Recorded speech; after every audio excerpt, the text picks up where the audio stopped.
दोस्तों, मैं हूं आपका दोस्त किशोर सिंह चौहान और आज हम राजस्थान के प्रमुख दुर्ग की दूसरी सीरीज के अंतर्गत आज हम ऐसे दुर्ग का अध्ययन करेंगे जिसके लिए कहा गया है कि शेर के समान अंगड़ाई लेता हुआ दुर्ग। और इस दुर्ग के बारे में कहा गया है कि अगर इस दुर्ग तक आपको पहुंचना है तो आपको पत्थर की टांगे चाहिए, है ना। तो आज हम जिस दुर्ग के बारे में अध्ययन करने जा रहे हैं दोस्तों, वो है सोनारगढ़ का किला जैसलमेर। तो जहां तक आप मेरे पीछे की संरचना को देख रहे हैं, सोनारगढ़ जैसलमेर, ये सोनारगढ़ जैसलमेर जो है दोस्तों, जैसलमेर नाम से ही पता है कि रेगिस्तान में बना दुर्ग है।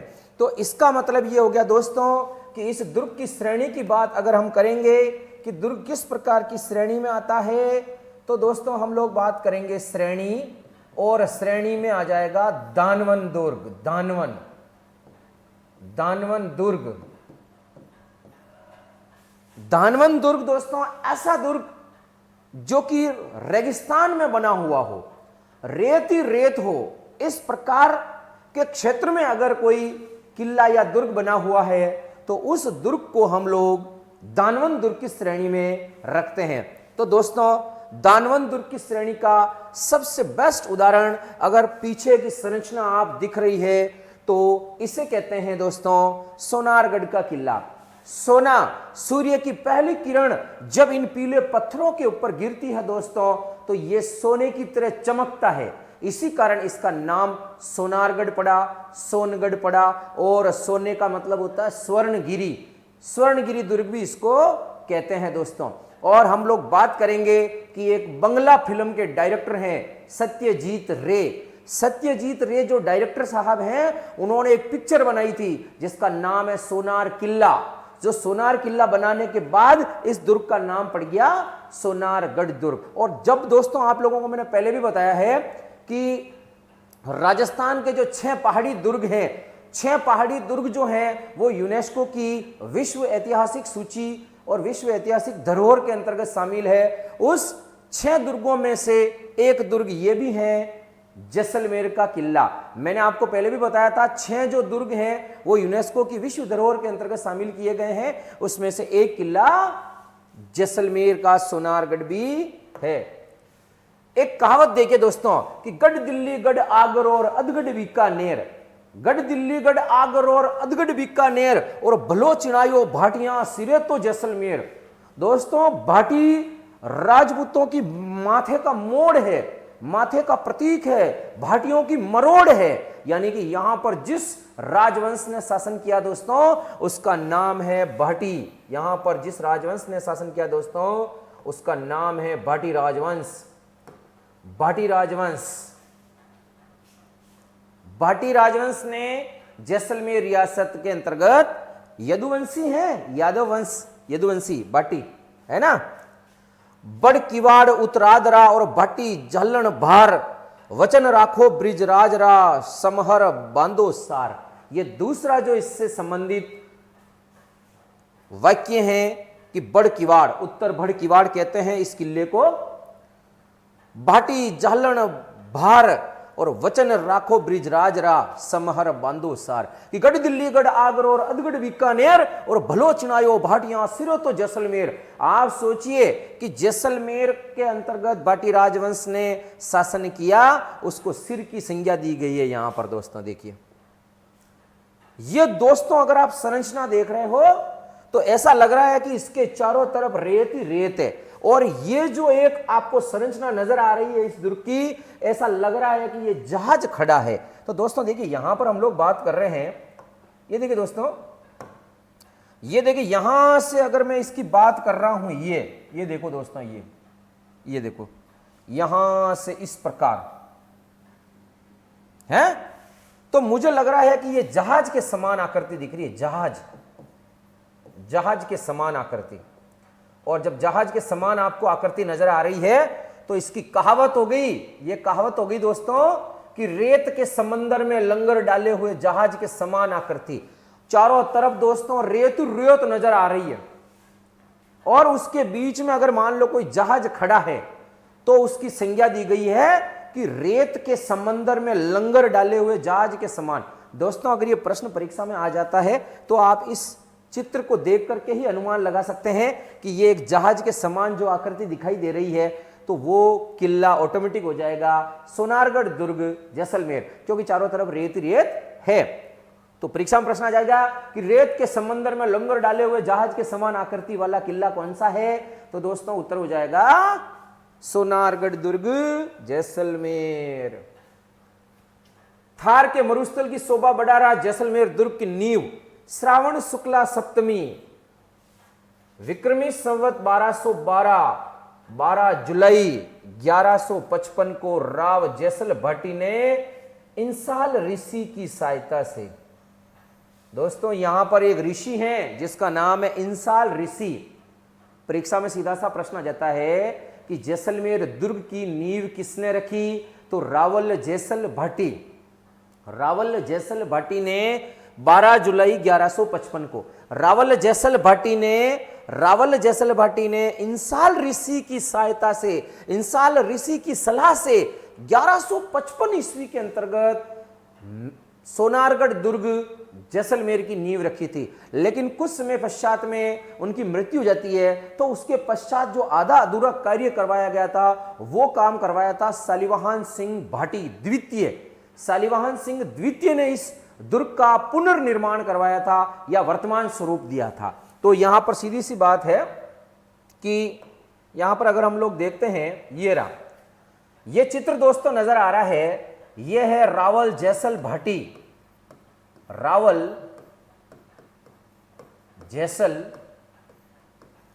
भाटी, रावल जैसल भाटी ने 12 जुलाई 1155 को इंसाल ऋषि की सहायता से जिस दुर्ग का निर्माण करवाया दोस्तों वो है सोनारगढ़ दुर्ग जैसलमेर। और ये देखिए जैसलमेर के महारावल शालिवाहन द्वितीय, शालिवाहन द्वितीय। तो परीक्षा में दोस्तों दोनों मैंने चित्र बना करके आपको दिखा दिए हैं, चित्र दिखा करके कि जैसलमेर दुर्ग की नींव किसने रखी या जैसलमेर दुर्ग की स्थापना, जैसलमेर दुर्ग का निर्माण किसने किया, तो सीधा है रावल जैसल भाटी। रावल जैसल भाटी ने इसका निर्माण कार्य प्रारंभ किया। लेकिन अगर पूर्ण किसने कराया, तो आप दोस्तों लिखेंगे वर्तमान स्वरूप दिया। वर्तमान स्वरूप किसने दिया दोस्तों, तो उत्तर हो जाएगा, बोलो शालिवाहन द्वितीय, शालिवाहन सिंह भाटी द्वितीय दोस्तों। ठीक है, अब दोस्तों देखेंगे इस दुर्ग के अन्य नाम क्या क्या है, किस किस नाम से इसे जाना जाता है। तो दोस्तों हम लोग बात करेंगे यहां पर, पहला नाम है जैसलमेर दुर्ग। जिस स्थान के ऊपर दोस्तों ये बना हुआ है वह जैसलमेर कहलाता है। इसी कारण इस दुर्ग को जैसलमेर का किला या जैसलमेर दुर्ग कहा गया है, क्योंकि इस दुर्ग का निर्माण कराने वाला व्यक्ति रावल जैसल भाटी था। इसी कारण से जैसलमेर दुर्ग नाम पड़ा। 2 नंबर पे दे रखा है राजस्थान का दूसरा लिविंग फोर्ट। देखिए दोस्तों, अगर मैं बात करूं लिविंग फोर्ट की, दोस्तों अगर मैं बात करूं लिविंग फोर्ट, लिविंग फोर्ट का मतलब दोस्तों ऐसा किला या ऐसा दुर्ग जहां पर आज भी उस किले में पब्लिक या लोग निवास करते हैं। तो दोस्तों क्या हो जाएगा, सिंपल सी बात है, जहां आज भी उस दुर्ग या किले में लोग निवास करते हो। सबसे बड़ा जो लिविंग फोर्ट है वो है दोस्तों चित्तौड़गढ़ दुर्ग। राजस्थान का दूसरा लिविंग फोर्ट जिसके बारे में आज हम बहुत डीप से अध्ययन कर रहे हैं, सोनारगढ़ दुर्ग जैसलमेर। सोनारगढ़ दुर्ग कहाँ है दोस्तों, जैसलमेर। तीसरे नंबर पे आता है दोस्तों लोहागढ़, लोहागढ़ दुर्ग भरतपुर। दोस्तों चौथे नंबर पर आता है कुंभलगढ़ का किला, कुंभलगढ़ दुर्ग, राजसमंद, और लास्ट 5वें नंबर पे आ जाएगा तारागढ़ दुर्ग, तारागढ़ दुर्ग अजमेर। दोस्तों, लिविंग फोर्ट ऐसे किले या ऐसे दुर्ग जहां पर आज भी वहां पब्लिक रहती है।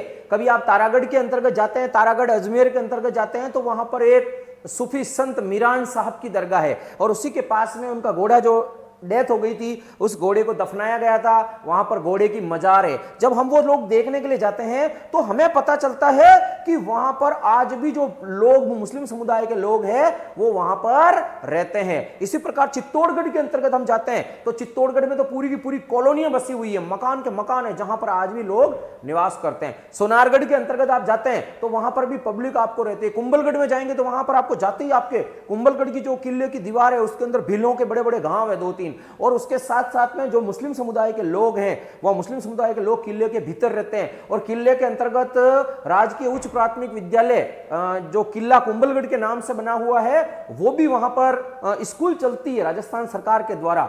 लेकिन यह है कि वहां पर जो पब्लिक रहती है वो मकान का निर्माण कार्य वगैरह अगर उनको करवानी होती है तो पुरातत्व विभाग होता है, उसकी परमिशन के बगैर काम में नहीं होता, परमिशन लेनी बहुत जरूरी। इसी प्रकार जो लोहागढ़ का दुर्ग है, लोहागढ़ भरतपुर में है, तो वहां पर भी क्या हो रहा है दोस्तों, वहां पर भी लोग रहते हैं। तो दोस्तों लिविंग फोर्ट, तो राजस्थान का जो दूसरा लिविंग फोर्ट है हम लोग चर्चा कर रहे थे जिसके बारे में, दोस्तों हम लोग जिसके बारे में चर्चा कर रहे थे कि राजस्थान का दूसरा लिविंग फोर्ट है जैसलमेर का किला।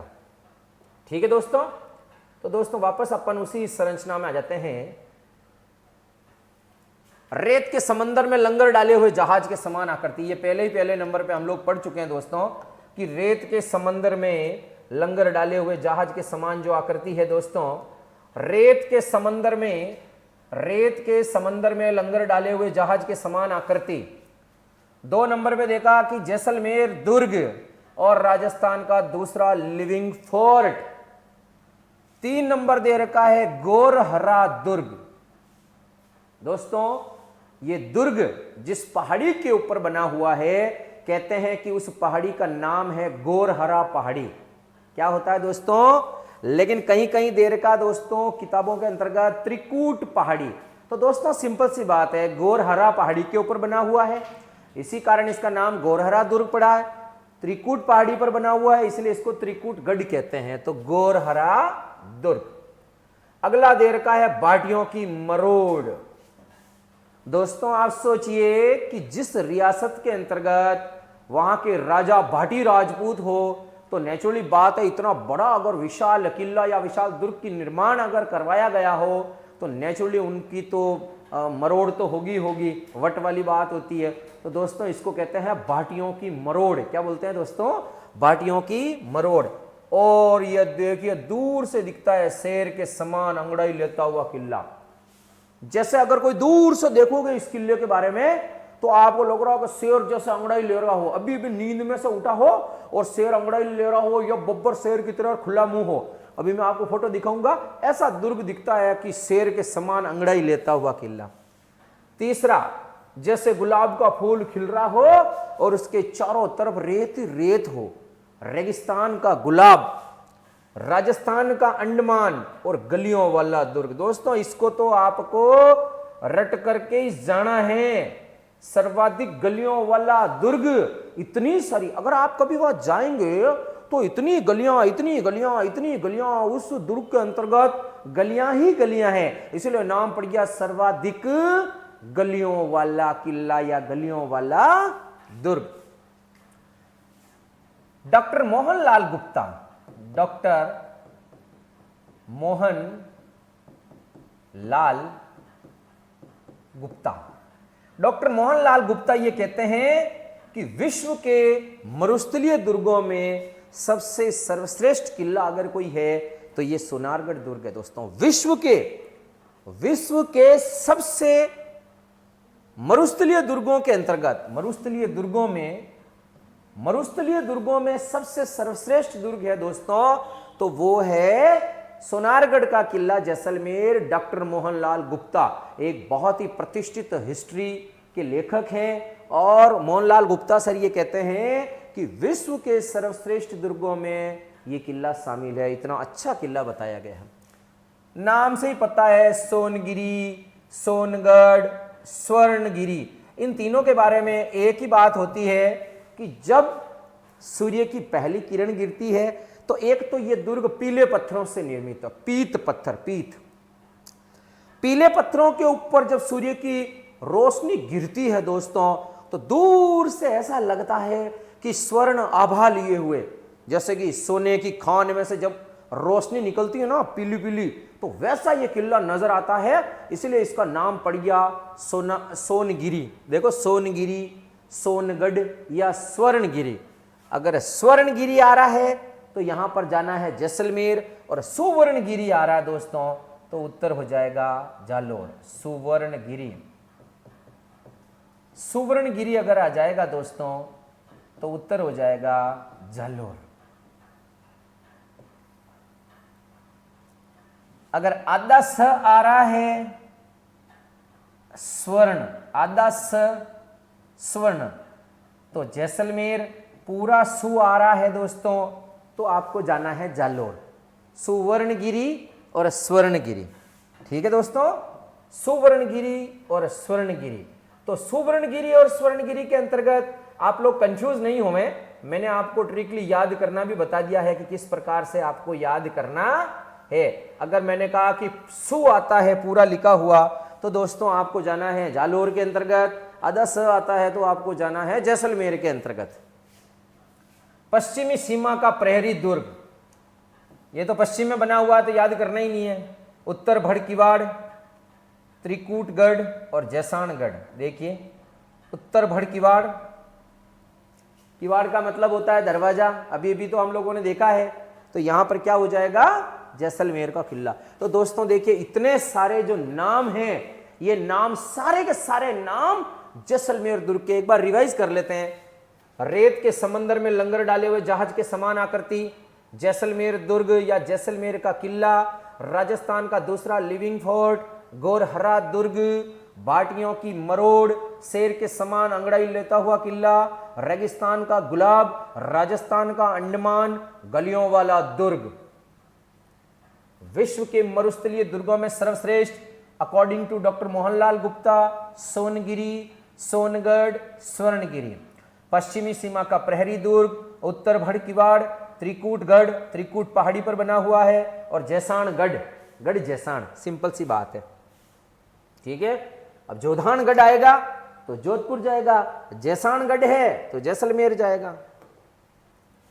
अभी अभी मैंने आपको बताया कि अगर इस दुर्ग को आपको देखना है तो इतना ऊंचाई पर भी बना हुआ है, इतना चल के जाना पड़ेगा कि आपकी जो पांव की टांगे हैं वो टांगे दर्द से दुखने लग जाएगी। तो अबुल फजल ने यह कहा कि अगर आपको इस दुर्ग में जाना है तो आपको आपकी टांगे पत्थर की होनी चाहिए। अबुल फजल ने इस दुर्ग के बारे में कहा कि घोड़ा कीजिए काठ का और पग कीजिए पाषाण और अख्तर कीजिए लोहे का, तब पहुंचे जैसाण। अरे वाह क्या बात कर दी अबुल फजल ने। अबुल फजल ने यह कहा कि घोड़ा कीजिए काठ का और पग कीजिए पाषाण। ये देखिए दोस्तों परीक्षा में प्रश्न आएगा कि दोस्तों बताइए अबुल फजल ने किस दुर्ग के बारे में कहा कि जहां पहुंचने के लिए आपको पत्थर की टांगे चाहिए, तो सीधा सा उत्तर हो जाएगा सोनारगढ़ दुर्ग, जैसलमेर। ये दोस्तों निर्माण पहले भी बता चुका हूं, रावल जैसल भाटी ये रे, रावल जैसल भाटी ने इसका प्रारंभिक निर्माण करवाया और इस किले का वर्तमान स्वरूप दिया सालिवाहन भाटी द्वितीय। ये दोस्तों अब किले के प्रमुख महलों के बारे में अध्ययन करेंगे। ये प्रमुख महल है, प्रमुख महल नाम है गजविलास महल या महाराजा पैलेस। देखिए दोस्तों इसकी संरचना बता देता हूं, इनके बारे में कुछ नहीं आता है, खाली नाम पूछते हैं कौन सा महल कहां है। ये देखिए दोस्तों कितना सुंदर और अद्भुत दृश्य अगर आपको देखने का मिलेगा। तो यहां पर देखिए इनकी कलाकृति देखिए आप, यहां पर ये स्थापत्य कला देखिए कितनी अच्छी स्थापत्य कला है। कितने अच्छे जाली जरोखे, खिड़कियां, कंगूरे और देखिए छतरियां, झांकने के लिए जरोखे, ये सारी की सारी जो संरचना है ये है दोस्तों गढ़ पैलेस महल। ये है दोस्तों बादल महल, इसको ताजिया टावर के नाम से जानते हैं। ये बादल महल है, ये 5 मंजिला इमारत है। इसका निर्माण है जो सिलावट जाति के लोगों ने किया था। सिलावट जाति के लोगों ने किया और सिलावट जाति के लोगों ने बनाया और यहां के महारावल साहब को भेंट कर दिया। यहां पर कहा जाता है कि इसकी छत यहां पर, इस जगह यहां पर घूम रहे व्यक्ति को बादलों में घूमने जैसा एहसास होता है। इसी कारण इसका नाम पड़ा बादल महल। दोस्तों यहां पर बादल महल लगभग सब जगह मिलेंगे, हर जगह। अगर मैं बादल महल मान लो कुंभलगढ़ की बात करूं तो 9 मई 1540 के दिन जो बादल महल है उसमें महाराणा प्रताप का जन्म हुआ। जगह जगह आपको बादल महल मिल जाएंगे। अगर मैं रणथंभौर दुर्ग की बात करूं तो वहां पर भी बादल महल है, यहां पर भी बादल महल है। लेकिन यहां जो बादल महल है इसके लिए ऐसी कहावत है कि इसकी छत पर घूम रहे व्यक्ति को बादलों में घूमने जैसा एहसास होता है। इसी कारण इसका नाम पड़ गया बादल विलास महल या बादल महल, और इसको ताजिया टावर भी कहते हैं। ये दोस्तों देखिए जवाहर विलास पैलेस या इसाल बंगला कहते हैं। जवाहर सिंह जी भाटी थे, उन्होंने बनाया है ये जवाहर विलास पैलेस, इसाल बंगला। तो ये आपको इंपॉर्टेंट है, याद कर देना। इसाल बंगला किसे कहते हैं? जवाहर विलास पैलेस को। ये भी एक महल है अंदर से। ये देखिए दोस्तों शीश महल, इसका निर्माण कराया था महारावल अक्षय सिंह जी ने। या तो सर्वोत्तम विलास महल कहते हैं या शीश महल कहते हैं दोस्तों। ये रे महारावल अक्षय सिंह जी ने इसका निर्माण कार्य करवाया। निर्माण अक्षय सिंह जी, अक्षय सिंह, महारावल अक्षय सिंह। दोस्तों आज दिन तक कभी प्रश्न नहीं आया है कि कहां पर कौन सा किस दुर्ग में ये महल है। महलों से रिलेटेड क्वेश्चन आते हैं, लेकिन जो सिलेक्टेड बहुत फेमस महल होते हैं उनसे, लेकिन फिर भी हमारे को प्रश्न आ सकते हैं। ये संभावना जाहिर करते हुए सभी प्रश्नों को पढ़ना है, छोड़ना नहीं है। चाहे वो जवाहर विलास पैलेस हो, चाहे वो इसाल बंगला हो, चाहे वो सर्वोत्तम विलास महल या शीश महल हो, इन सब के नाम याद करके जाने हैं अपने को परीक्षा में। और ये पता लगाना है कि दोस्तों ये महल किस दुर्ग में स्थित है। तो आपका उत्तर हो जाएगा सोनारगढ़ दुर्ग। ये देखिए दोस्तों मोती महल या रंग महल। रंग महल और मोती महल दो अलग अलग हैं। एक रंग महल है, दूसरा मोती महल है। इसका निर्माण कार्य करवाया था मूलराज भाटी द्वितीय, मूलराज भाटी सेकंड। दोनों रंग महल और मोती महल, रंग महल और मोती महल। दोस्तों ये रंग महल है, रंग महल और मोती महल दो महल है। दोनों महलों का निर्माण कराया था मूलराज भाटी द्वितीय ने करवाया था। तो ये भी एक प्रश्न महलों से रिलेटेड ही है। ये दोस्तों देखिए आपको एक, ये देखिए दोस्तों यहां पर आपको एक कुआं नजर आ रहा होगा। ये देखिए दोस्तों यहां पर मैं संरचना बनाता हूं इस प्रकार। ये ऐसा एक गहरा कुआं है, कुआं। दोस्तों इसको कहते हैं जेसलू कुआं, जेसलू कुआं। और दोस्तों जेसलू कुएं के बारे में ये कहा गया है कि इसका जो निर्माण हुआ है वो कृष्ण के सुदर्शन चक्र से हुआ है। ऐसी मान्यता है, ऐसी कहावत है। अब हम लोग विश्वास करें नहीं करें ये चीज अलग बात है, बट जेसलू जो कुआं है उसका निर्माण ऐसा माना जाता है कि कृष्ण के सुदर्शन चक्र से हुआ है। तो दोस्तों देखिए जो जेसलू कुआं है इसका निर्माण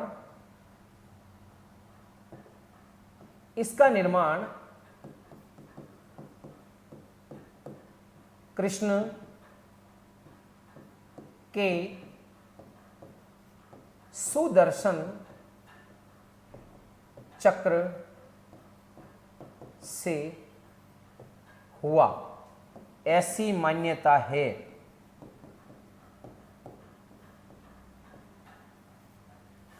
तो दोस्तों जो जेसलू कुआं है, इस जेसलू कुआं का निर्माण कृष्ण के सुदर्शन चक्र से हुआ, ऐसी मान्यता है। मानते हैं वहां पर लोग के जो जसलू कुआं ये दिखाई दे रहा है, इस जसलू कुआं का निर्माण है वो कृष्ण के सुदर्शन चक्र से हुआ है।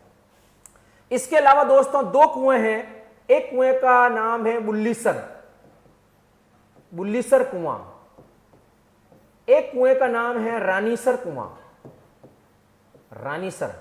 ये जो दोनों कुएं हैं इनका जो निर्माण करवाया था वेरी सिंह ने, वेरी सिंह भाटी, वेरी सिंह भाटी या वेरसी भाटी। तो दोस्तों तीन कुएं हो गए, एक जेसलू कुआं, एक बुल्लीसर कुआं, एक रानीसर कुआं। जेसलू कुएं का निर्माण किसने करवाया? कृष्ण के सुदर्शन चक्र से हुआ। बुल्लीसर और रानीसर दोनों जो कुएं हैं उनका निर्माण करवाया वेरी सिंह या वेरसी। कहीं कहीं वेरसी नजर आता है, कहीं कहीं वेरी सिंह है, एक ही है, कोई दिक्कत नहीं होनी चाहिए। अब देखिए दोस्तों, राजस्थान का केवल एकमात्र ऐसा दुर्ग है जो ढाई साके के लिए प्रसिद्ध है। दोस्तों साका क्या होता है? जब चारों तरफ से युद्ध क्षेत्र के अंतर्गत दुश्मन की सेना उस दुर्ग को घेर लेती है, तो जितने सारे पुरुष सदस्य होते हैं वो सिर के ऊपर केसरिया साफा पहन करके और केसरिया वस्त्र धारण करके मरने के लिए और वीर गति को प्राप्त करने के लिए दुश्मन सेना से भिड़ जाते हैं। इसको बोलते हैं दोस्तों केसरिया। और इसके साथ में जो हमारी माताएं बहनें हैं, जो किले में विराजमान रानियां हैं, महारानियां हैं या माताएं बहनें हैं, वो अपने सतीत्व और अस्तित्व की रक्षा करने के लिए अग्नि को समर्पित हो जाती थी, जल को समर्पित हो जाती थी और अपने आप को शांत कर लेती थी, मृत्यु को प्राप्त कर लेती थी। उसको कहा जाता है दोस्तों जोहर। जब अपन साका की बात करते हैं तो उसमें केसरिया और जोहर दोनों जब शामिल होते हैं तो उसे कहा जाता है साका। लेकिन दोस्तों ये एक राजस्थान का एकमात्र ऐसा किला है जो ढाई साके के लिए प्रसिद्ध है। जब तीसरा हो रहा था, तीसरा युद्ध हुआ था, तो उसमें सिर्फ केसरिया हुआ, जोहर हुआ ही नहीं। तो इसी कारण से ये ढाई साके के लिए प्रसिद्ध है। तो दोस्तों पहला जो आरपीएससी के अंतर्गत क्वेश्चन पूछा जाता है यह है 2/1/2 यानी कि ढाई साके के लिए प्रसिद्ध है, ढाई साके के लिए प्रसिद्ध है। ये दोस्तों ये है दोस्तों मूलराज भाटी, मूलराज भाटी। और ये है दोस्तों अलाउद्दीन खिलजी। अलाउद्दीन खिलजी ने आक्रमण किया था। उस वक्त मूलराज भाटी जो कि यहां का शासक था उसके खिलाफ इसने अटैक किया था। तो दोस्तों देखिए हम लोग इसके बारे में थोड़ी सी चर्चा करते हैं। यहां पर प्रथम साका डॉक्टर गोपीनाथ शर्मा के अनुसार, गोपीनाथ शर्मा के अनुसार 1312 ईस्वी में। हम लोग अलग अलग तारीखों मानते हैं। वैसे किसी किताब के अंतर्गत ऑथेंटिक तारीख नहीं दे रखी है कि इसी तारीख को साका हुआ था, बट डॉक्टर गोपीनाथ शर्मा एक बहुत बड़े इतिहास के ज्ञाता थे। उन्होंने ये कहा कि ये जो साका हुआ है ये लगभग 1312 ईस्वी के अंतर्गत हुआ है। आपको याद करने के लिए दोस्तों क्या याद करना है? आपको याद कर देना है अमूल। अमूल। तो दोस्तों जब हम अमूल की बात कर रहे हैं ऐसे हो जाएगा दोस्तों अलाउद्दीन खिलजी, और मूल से हो जाएगा दोस्तों मूलराज भाटी, मूलराज भाटी। तो दोस्तों बीच में वर्सेज का निशान लगा लेता हूं मैं। अलाउद्दीन खिलजी और मूलराज भाटी के बीच में यह पहला युद्ध हुआ था। इसमें अलाउद्दीन खिलजी जीत जाता है और मूलराज भाटी हार जाता है। और जो जोहर का कार्य करती है जोहर, वो जोहर होता है सामूहिक रूप से रानियों के द्वारा, सामूहिक रूप से रानियां जोहर करती है रानियों द्वारा। यहां पर दोस्तों सामूहिक रूप से रानियां जोहर करती है। अलाउद्दीन खिलजी जब आक्रमण करता है तो उस समय अलाउद्दीन खिलजी जीत जाता है। ये दोस्तों राजस्थान, इसमें सोनारगढ़ का पहला साका 1312 के अंतर्गत। यह है दोस्तों दूसरा साका। दूसरे साके के अंतर्गत रावल दूदा और दुर्जनसाल, ये जो दोस्तों फोटो नजर आ रहा है इसको कहते हैं रावल दूदा यानी कि दुर्जनसाल। रावल दूदा को ही कहते हैं दोस्तों दुर्जनसाल, दुर्जनसाल। और यह है दोस्तों फिरोज शाह तुगलक, फिरोज शाह तुगलक, फिरोज शाह तुगलक। फिरोज शाह तुगलक ने आक्रमण किया था। उस समय दोस्तों रावल दूदा या दुर्जनसाल इस किले में विराजमान थे और फिरोज शाह तुगलक ने जब आक्रमण किया था तब इनकी हार हो जाती है। तो दोस्तों इसके बारे में हम तो लोग थोड़ा सा अध्ययन कर लेते हैं। यहां पर सोनारगढ़ दुर्ग का दूसरा साका, ऐसा माना जाता है दोस्तों कि ये जो 1359 ईस्वी के अंतर्गत हुआ है। कहीं कहीं आपको 1357 भी देखने को मिल जाएगा। 1359 याद करना है। और इसके अंतर्गत अगर अपन 100 जोड़ेंगे तो 1459 हो जाएगा, जिस समय आपको मेहरानगढ़ किले की नींव रखी थी। यानी मेहरानगढ़ दुर्ग या जोधपुर की जो नींव रखी थी 1459 में, उसमें अगर अपन 100 साल और जोड़ेंगे तो 1559 हो जाएगा। और उदयपुर की स्थापना हुई थी महाराणा उदय सिंह के द्वारा। तो 1359, 1459 और 1559। देखिए याद करने का भी तरीका है। अगर मान लो कि मैं बात करूं दोस्तों 1459, 1559, तो दोस्तों आप लोग देखेंगे 1459 के अंतर्गत क्या बना, मेहरानगढ़ की स्थापना हुई। 1559 में क्या हुआ, उदयपुर की स्थापना हुई। तो सिंपल सी बात है, इसके अंतर्गत 100 साल घटा दो, 1359 में क्या हुआ। तो आप लोग बोलोगे सर चित्तौड़गढ़ का सोनारगढ़ जैसलमेर का दूसरा साका हुआ 1359, 1459, 1559। भाई याद आपको कुछ नहीं करना, आपको केवल एक लिंक बिठाना है कि ये क्या चीज है, आपको लिंक बिठा देना है ना। ठीक है दोस्तों।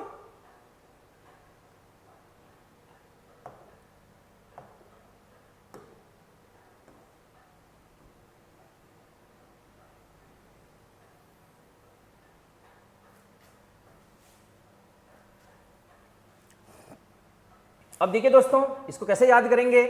तो मैंने यहां पर एक लाइन लिख दी दोस्तों, ये देखिए मैंने लिखा फिर दूध आ गया, है ना, वो अमूल था, ये दूध है। फिर से हो जाएगा फिरोज शाह तुगलक, फिरोज शाह तुगलक।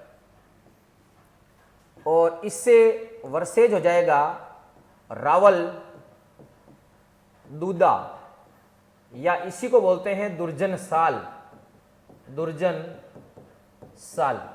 और इसी की तरफ से जो सेना के अंतर्गत आए थे वो था सेनापति जसहड़ भाटी। एक और सेनापति थे जिसका नाम है उत्तेराव, और एक चारण कवि था जिसका नाम था हूफा चारण, हूफा चारण। दोस्तों ये चारण जाति के जो लोग होते हैं इनकी वाणी इतनी ओजस्वी होती है कि कहते हैं कि मुर्दा भी खड़ा हो जाता है।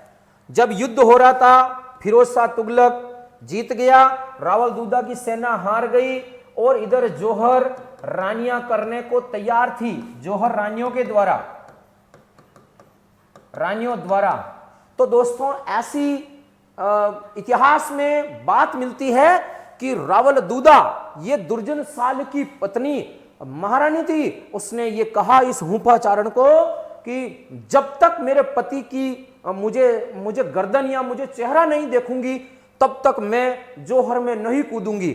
अब दोस्तों हूफाचारण को कहा, हूफाचारण जब युद्ध क्षेत्र में जाता है तो वहां पर बहुत एक अजीब सी स्थिति होती है कि चारों तरफ राजपूतों की लाशें पड़ी है और इधर डेड बॉडी पड़ी है, गर्दनें कटी हुई है। अब आप सोचो, फिरोज शाह तुगलक ने लेके कहा कि भाई तू क्यों आया? उसने बोला कि महारानी ने कहा है कि जब तक मैं मेरे पति के गर्दन नहीं देखूंगी तब तक मुझे मेरे मतलब मन को शांति नहीं मिलेगी, इसलिए मेरे को गर्दन देखनी है। तो फिरोज शाह तुगलक ने लेके हुफाचारण को कहा कि बेवकूफ, तू इतनी लाशों के बीच में कैसे पहचानेगा कि तेरा राजा कौन है या महाराज कौन है? बोले साहब, मैं जब बोलूंगा, वाक्य बोलूंगा, तो गर्दन जो होगी या लाश पड़ी हुई होगी, वो गर्दन स्वतः ही मंद मंद मुस्कुराएगी, हंसेगी। और कहा जाता है दोस्तों कि ये हुफाचारण जब उस युद्ध के अंतर्गत अपने दोहे बोले उसने महाराजा दुर्जनशाल के प्रति, महारावल दुर्जनशाल के प्रति, तो दुर्जनशाल की जो गर्दन कटी हुई पड़ी थी वो चेहरे पर हंसने लगी,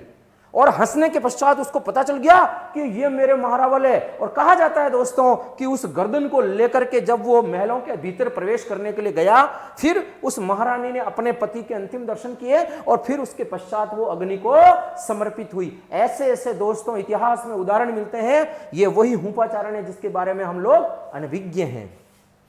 तो दोस्तों ये राजस्थान में सोनारगढ़ का दूसरा साका 1359 या 1357 अपन याद कर सकते हैं। रावल दूदा या दुर्जनशाल के साथ जसड़ भाटी, उत्तेराव भाटी, हुफाचारण। इधर फिरोज शाह तुगलक आता है, फिरोज शाह तुगलक जीत जाता है, दुर्जनशाल हार जाता है और रानियों के द्वारा सामूहिक रूप से जौहर किया जाता है। इस प्रकार ये दूसरा साका खत्म होता है। अब हम बात करते हैं सोनारगढ़ का तीसरा अर्ध साका। तीसरा दोस्तों अर्ध साका, अर्ध साका।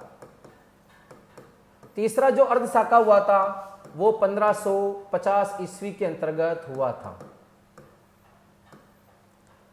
यह है दोस्तों महारावल लूणकरण भाटी। ये दोस्तों महारावल लूणकरण भाटी, लूणकरण भाटी। और यह है दोस्तों कंधार का शासक, कंधार का शासक अमीर अली खां, अमीर अली खां, अमीर अली खां दोस्त है ना, अमीर अली खां। अब दोस्तों देखिए, ये कंधार का शासक अमीर अली खां और ये जो लूणकरण भाटी, ऐसा कहते हैं कि ये दोनों पगबंद या पागबंद जो होते हैं वो आपस में भाई थे। लेकिन ये क्या करता है कि इसके साथ में धोखा करता है और इसके साथ इसके ऊपर अटैक करता है। तो दोस्तों ऐसा कहा जाता है, ऐसी कहावत है कि देखिए जब 1550 के अंतर्गत तीसरा अर्ध साका, तीसरा अर्ध साका 1550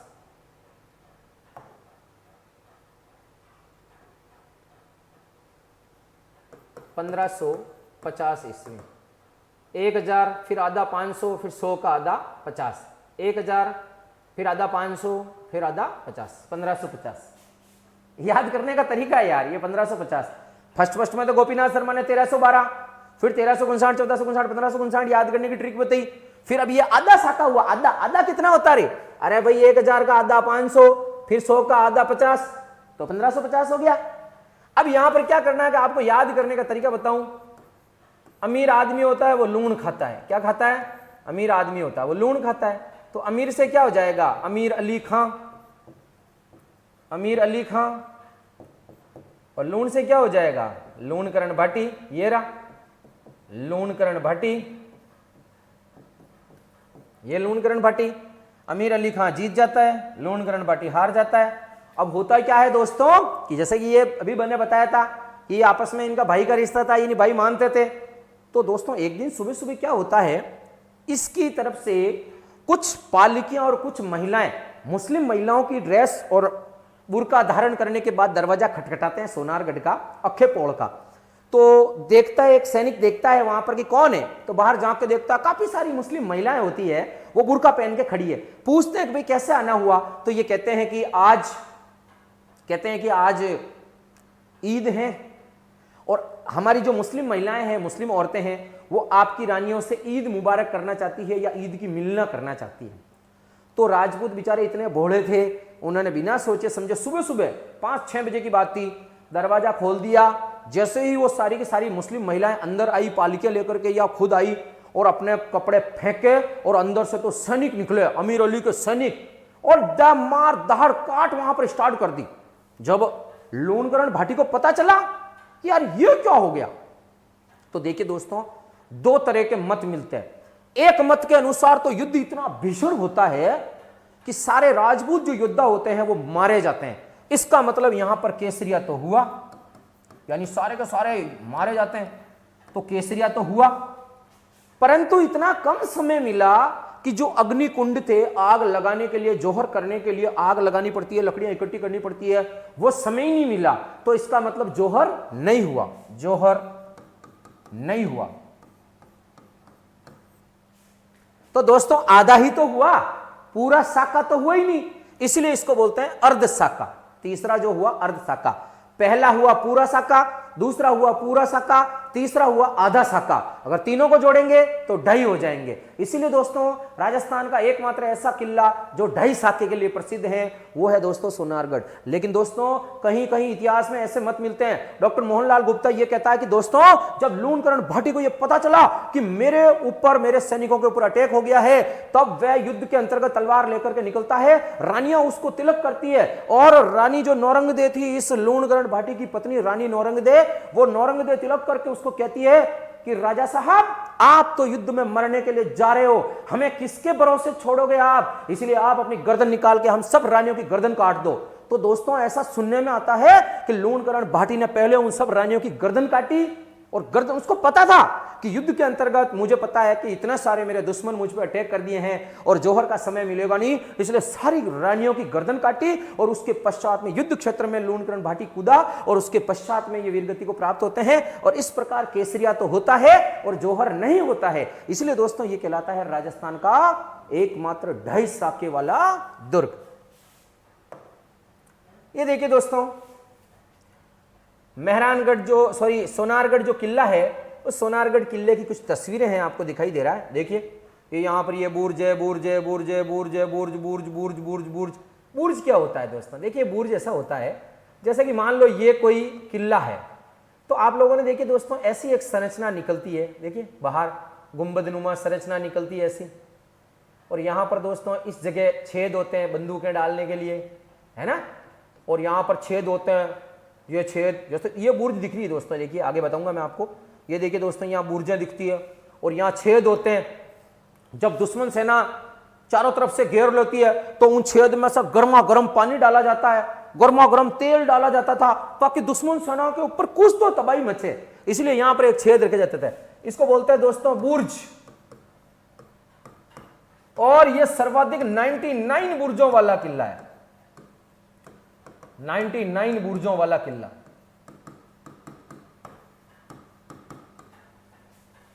दोस्तों राजस्थान का यह किला जिसमें सबसे ज्यादा 99 बुर्जें, परीक्षा में प्रश्न आ गया सबसे ज्यादा 99 बुर्जों वाला किला कौन सा है, तो आपका उत्तर हो जाएगा सोनारगढ़। यह परीक्षा के अंतर्गत प्रश्न आएगा ही आएगा, जिसको आपको रट करके जाना है। यहां पर इसके भीतर यह एक बहुत विशाल लाइब्रेरी है, भीतर अंडरग्राउंड लाइब्रेरी है, जिसका नाम है जीन भद्रसूरी ग्रंथ भंडार। यहां पर दोस्तों हस्तलिखित जैन पांडुलिपियां,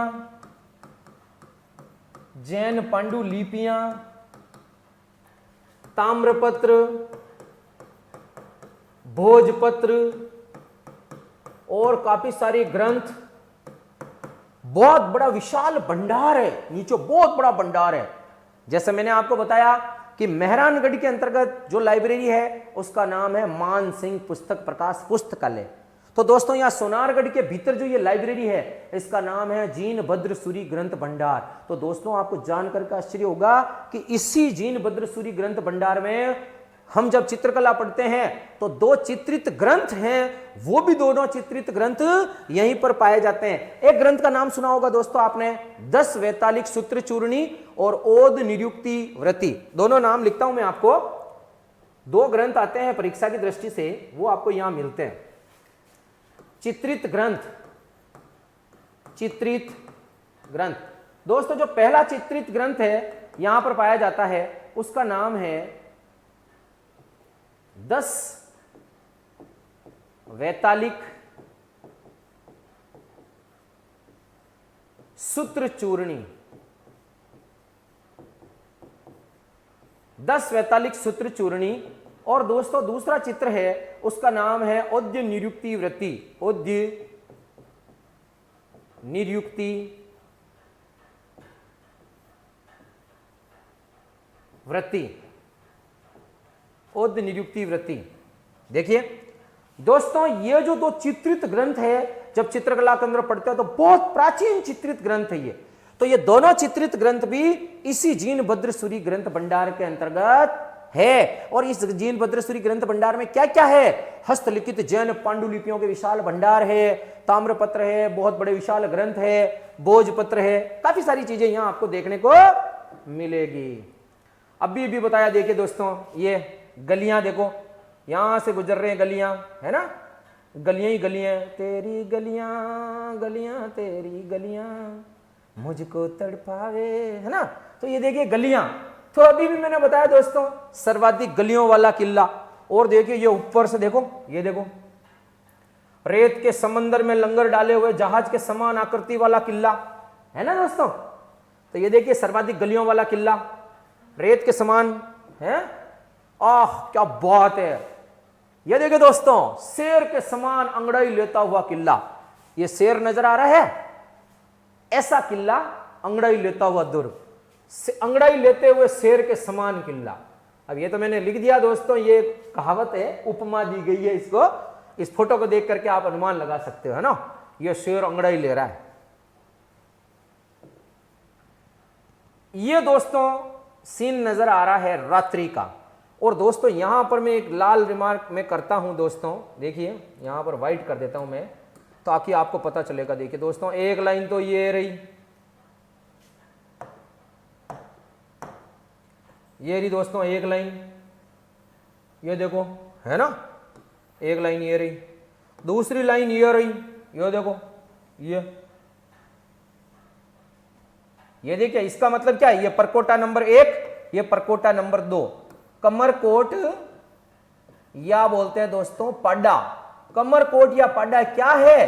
तो दोस्तों हो जाएगा दुर्ग के चारों तरफ का गागरे नुमा परकोटा, गागरे नुमा दोहरा परकोटा। तो दोस्तों गागरे नुमा दोहरा परकोटा, गागरे नुमा दोहरा परकोटा।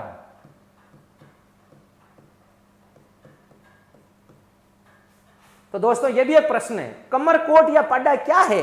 तो दोस्तों ये किले के चारों तरफ का दोहरा गागरे नुमा, गागरे चौक। जब ऐसा आपको पता हो तो गागरा जब फैलता है तो इस प्रकार की संरचना बनती है, इसको दोस्तों कहते हैं कमरकोट। तो परीक्षा में आ जाए, मान लो, है ना भाई, परीक्षा के अंतर्गत आ गया, कह रहा भाई कमरकोट क्या है? तो दोस्तों आपको पता है कि जो सोनारगढ़ का किला है उसके चारों तरफ का फैला हुआ दोहरा परकोटा, कैसी संरचना? गागरे नुमा।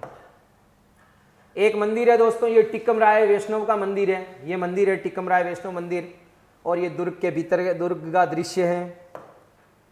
लक्ष्मी नारायण या लक्ष्मीनाथ का मंदिर, दोस्तों ये लक्ष्मीनाथ का मंदिर है, ये भगवान विष्णु को समर्पित है, विष्णु। जिस प्रकार दोस्तों आपको पता हो तो मेवाड़ का सिसोदिया राजवंश अपने राज्य का वास्तविक स्वामी एकलिंग जी को मानता है और स्वयं को दीवान मानता है। दोस्तों इसी प्रकार जैसलमेर का भाटी राजवंश के समस्त राजा अपने आप को दीवान मानते हैं, जबकि इस जैसलमेर राज्य का वास्तविक स्वामी लक्ष्मी नारायण मंदिर में विराजमान भगवान इस लक्ष्मी नारायण जी को मानते हैं। विष्णु की मूर्ति है, लक्ष्मी नारायण जी को मानते हैं। ये देखिए दोस्तों, दुर्ग के भीतर एक बाबा रामदेव का विशाल मंदिर है, बाबा रामदेव मंदिर। देखो बाबा रामदेव मंदिर, ये रहा बाबा रामदेव मंदिर की संरचना। आप भीतर प्रवेश करते हैं, मैं आपको दिखाता हूं। ये देखो दोस्तों, श्री रामदेव मंदिर लिखा हुआ है ना, तो श्री रामदेव मंदिर है, ये बाबा रामदेव जी का मंदिर है। तो बाबा रामदेव जी का जो मंदिर है दोस्तों, वो भी इस जैसलमेर दुर्ग के भीतर है। स्वांग्या माता, आवड़ माता या आईनाथ का मंदिर, ये देखिए दोस्तों, आवड़ माता के सप्त स्वरूप हैं।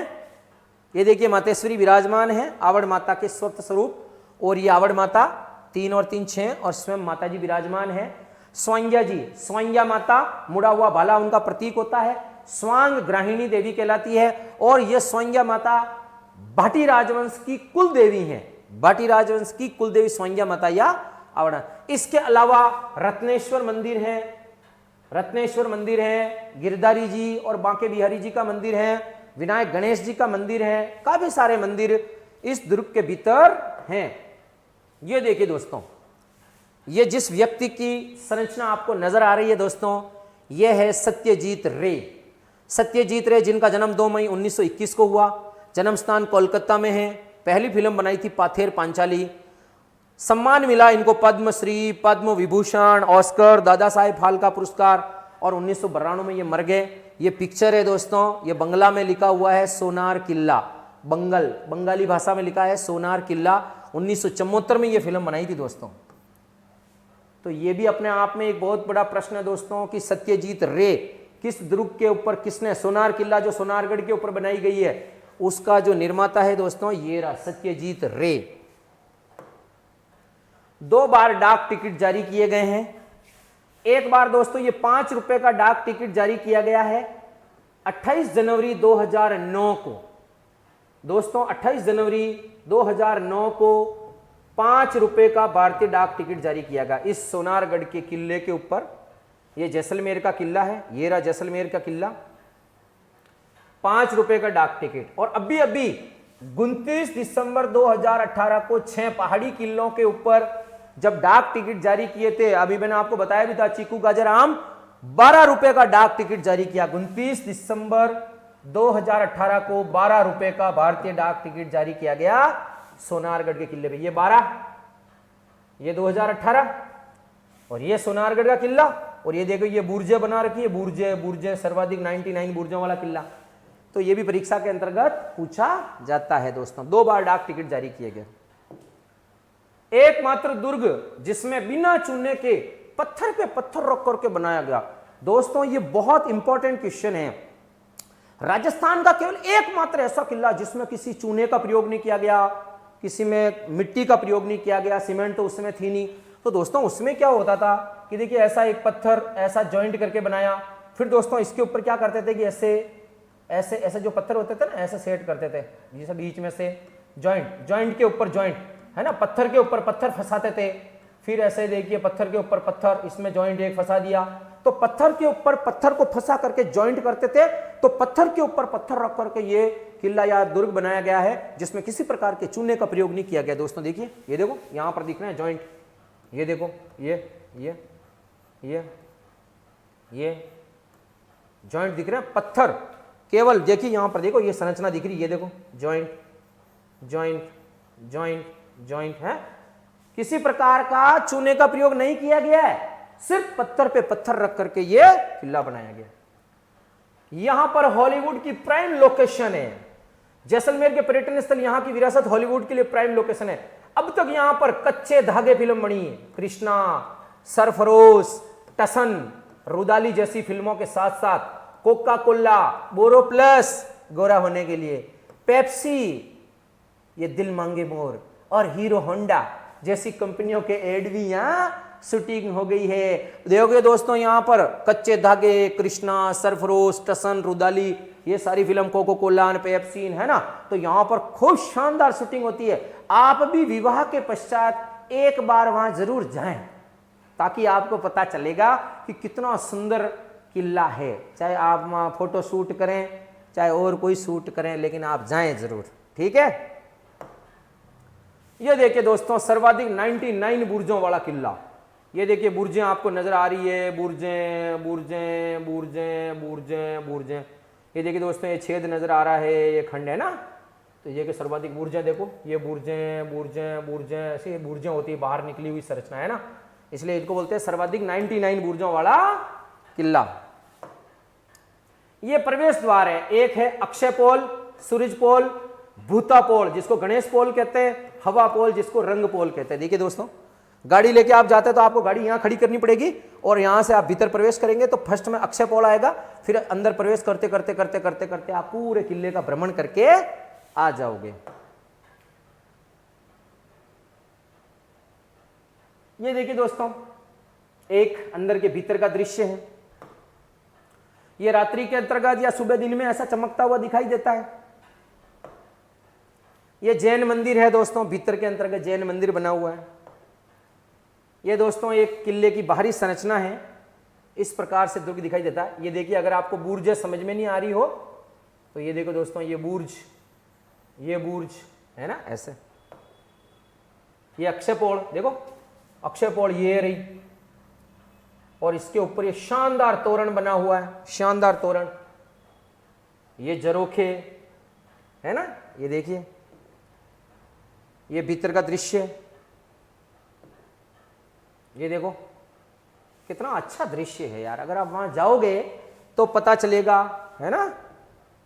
ये देखो दोस्तों, अक्षयपोल के ऊपर कलात्मक तोरण जिसकी बात कर रहा था मैं, कितना सुंदर तोरण है ना। देखिए आप, ये गणेश जी की स्थापना, ये अक्षयपोल के ऊपर बना हुआ तोरण है। देखो पत्थरों के ऊपर कितनी अच्छी कलाकृति कर रखी है दोस्तों।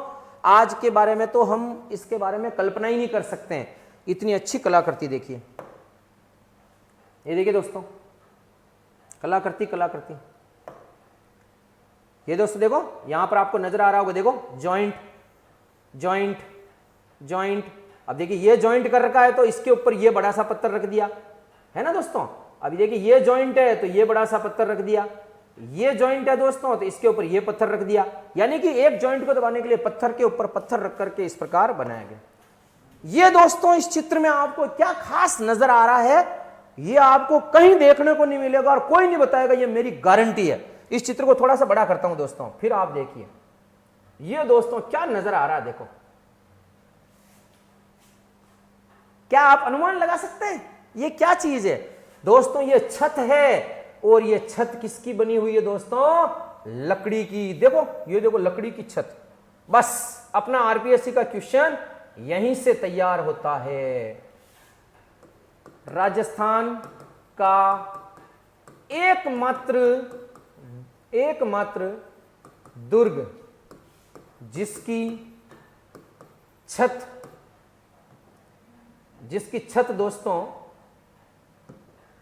छत लकड़ी की बनी हुई है,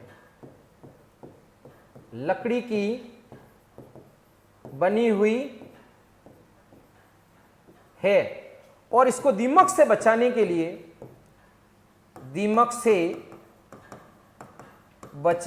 लिए गोबर और गोमूत्र का लेप कर रखा है, किया गया है।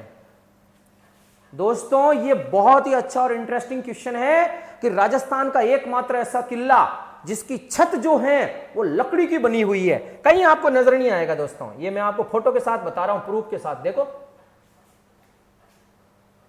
ये दोस्तों, ऊपर जब आप देखोगे तो जो छत है, ये देखो छत नजर आ रही है दोस्तों, ये छत दोस्तों लकड़ी की बनी हुई है। आप ताज्जुब करोगे कि इतना बड़ा दुर्ग खड़ा कर दिया और जिसकी छत लकड़ी की है, कितनी मजबूत लकड़ी होगी। अब कुछ सोनारगढ़ के किले के दृश्य देखते हैं और आपको पता लगेगा कि क्या सोनारगढ़ का दृश्य। देखिए दोस्तों, क्या शीन है, शानदार। ये देखिए दोस्तों, कितना अद्भुत दृश्य सोनारगढ़ का। पीछे की साइड में आपको जैसलमेर दिख रहा है, खूब सारे मकान दिख रहे हैं, और इधर ये आपको सोनारगढ़ का किला दिखाई दे रहा है। ये देखिए दोस्तों, प्रवेश करते हैं। गलियां, तेरी गलियां गलियां तेरी गलियां। ये देखिए दोस्तों, पीले पत्थरों से निर्मित सोने की तरह चमक रहा है, इसलिए इसको बोलते हैं सोनारगढ़। यह देखिए दोस्तों, यहां पर एक तोप रखी हुई है और यह रास्ता जा रहा है, यह सोनारगढ़ का किला है, और पीछे आपको सिटी दिखाई दे रही है। तो दोस्तों आज हम लोगों ने अध्ययन किया है सोने की तरह स्वर्ण आभा से चमकता हुआ सोनारगढ़ का किला, जैसलमेर का किला जिसे गलियों वाला दुर्ग कहते हैं, रेत के समंदर में अंगड़ाई, रेत के समंदर में लंगर डाले हुए जहाज के समान, शेर के समान अंगड़ाई लेता हुआ किला, गलियों वाला किला। इतने सारे नाम हम जब याद करते हैं तब हमारे को पता चलता है कि अरे वाह क्या बात है। इसके चारों तरफ का जो गागरेनुमा परकोटा है जिसको कमरकोट कहते हैं, काफी सारी चीजें हैं। तो दोस्तों आज के लिए इतना काफी है। फिर हम लोग एक नए वीडियो के साथ में फिर मिलते हैं। तब तक के लिए गुड नाइट, शब्बा खैर, शुभ रात्रि। Thank you very much.